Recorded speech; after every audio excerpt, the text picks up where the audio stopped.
வேண்டாம் நல்ல மனம் உண்டாம் மாமலர நோக்குண்டாம் துப்பார் திருமேனி தும்பிக்கையான் பாதம் தப்பாமல் சார்வார் தமக்கு. இப்போ நம்ம இந்த வீடியோவில் பார்க்கக்கூடிய தலைப்பு குரு பெயர்ச்சி 2026. 2ஆம் தேதி ஜூன் மாதம் 2026 அன்று நிகழக்கூடிய குரு பெயர்ச்சியானது மிதுன ராசியிலேருந்து கடகராசிக்கு குருபவன் பெயர்ச்சியாகி போகிறாங்க.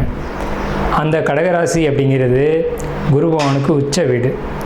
ஸோ அந்த உச்ச வீட்டுக்கு குருபவன் போகும்போது தன்னுடைய முழு வீச்சில் நன்மைகளை அனைத்து ராசிகளுக்குமே கொடுப்பார். அதில் குறிப்பிட்டு சொல்லணும் அப்படின்னா ரிஷபம், மிதுனம், கடகம், சிம்மம், துலாம், தனுசு, கும்பம், மீனம் இந்த 8 ராசிகளுக்கும் முழுமையான நற்பலன்களை அதிகப்படியாக கொடுத்துட்டு மற்ற ராசிகளை 4 ராசிகளை தீமைகளை கொடுக்க போகிறது இல்லை. ஆனால் இந்த ராசிகளுக்கு கொடுக்கக்கூடிய முழு சுப பலன்களை அவங்களுக்கு கொடுக்கறதுல கொஞ்சம் தாமதப்படும், அவ்வளோதான். குரு பகவான் இயற்கை முழு சுப கிரகம் அப்படின்னு பேர். குரு பகவானுடைய காரகத்துவம் அப்படின்னு பார்க்கும்போது ஒழுக்கம், நேர்மை, மெரிட்டாக நடந்துக்கிறது, இந்த மாதிரியான விஷயங்களுக்கெல்லாம் காரகத்துவம் வைக்கிறாங்க. அதனால் இவருக்கு பேர் தன புத்திரக்காரகன்னு பேர். குரு அப்படின்னாலே ஒருத்தருக்கு வழிகாட்டுறவர் அப்படின்னு பேர். ஸோ இந்த அடிப்படையில் குருபகவானுடைய பெயர்ச்சி அப்படிங்கிறது இந்த 12 ராசிகளுக்கும் முழு சுபத்தன்மைகளை இருந்தாலும் மேலே சொன்ன 8 ராசிகளுக்கு அதிகப்படியான நன்மைகள் நடக்க இருக்குங்க. இந்த மீதியுள்ள 4 ராசிகளும் பரிகார ராசிகளை இங்கே எடுக்க வேண்டியதில்லை, ஏன்னா அதுக்கும் நல்ல பலன்களை தான் கொடுக்க போகிறாங்க.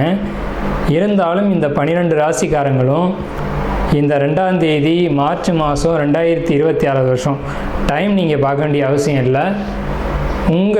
நீங்கள் வசிக்கக்கூடிய இடத்துக்கு பக்கத்தில் இருக்கக்கூடிய சிவாலயத்துக்கு போயிட்டு சிவனுக்கு ஒரு அர்ச்சனை செய்துட்டு வந்தீங்க அப்படின்னா மிகவும் ஒரு சிறப்பான ஒரு விஷயமா இருக்கும்.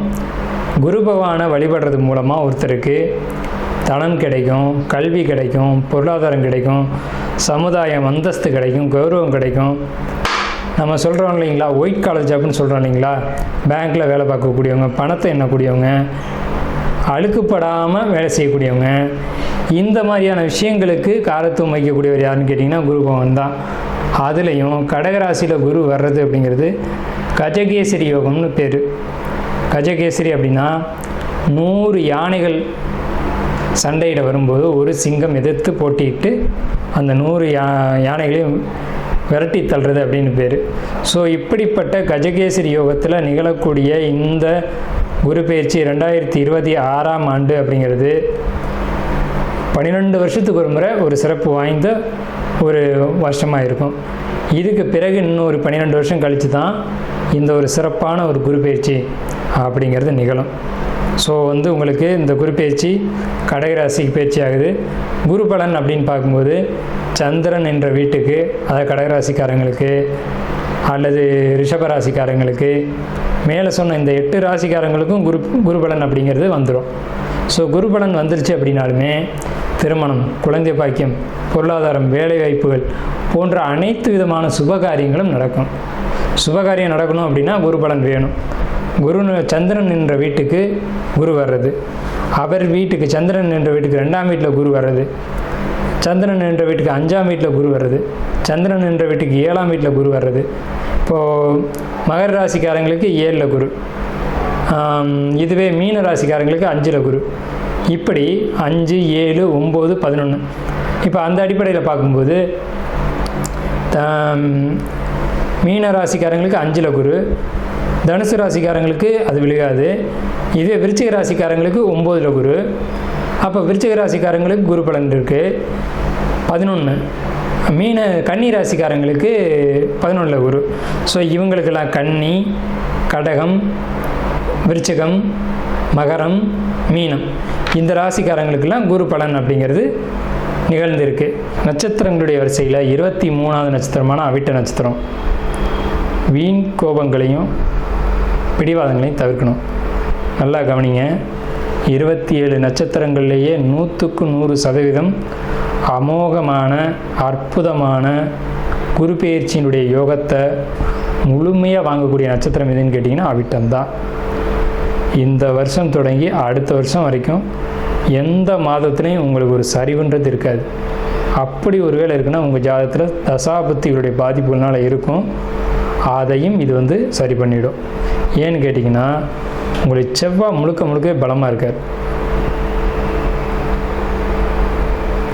செவ்வாய் முழுக்க முழுக்க பலமாக இருக்கார்.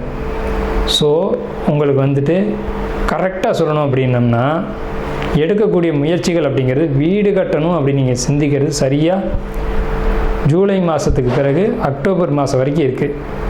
ஜூலையில் ஆரம்பித்து அக்டோபரில் வீடு கட்டி முடிப்பீங்க.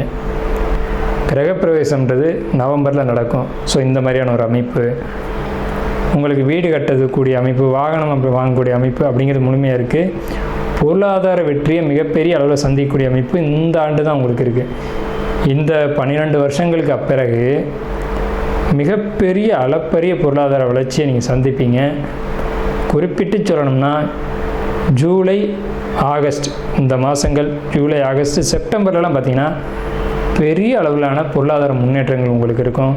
தொழிலில் வருமானம் பெரிய அளவில் இருக்கும். இப்போது வேலை செய்யக்கூடியவங்களுக்கு ப்ரொமோஷன் பெரிய அளவில் கிடைக்கும். அதன் மூலம் இன்க்ரிமெண்ட்லாம் நிறைய கிடைக்கும். ஸோ உங்களுக்கு ஒரு நெகட்டிவான ஒரு விஷயம் அப்படிங்கிறது சொல்லவே முடியாது. சொல்லப்போனால் முழு யோகத்தையும் சந்திக்கக்கூடிய அவிட்ட நட்சத்திரக்காரங்க குறிப்பிட்டு வீடு கட்டக்கூடிய அமைப்பு, வாகனம் வாங்கக்கூடிய அமைப்பு அப்படிங்கிறதெல்லாம் நிறைய இருக்குது. பணி, தொழில், வேலை சம்மந்தப்பட்ட அமைப்புகள் இருக்குது. வீண் சண்டைகளும் வாக்குவாதங்களும் உங்களுக்கு அதிகமாக சந்திக்க வேண்டி வரும்.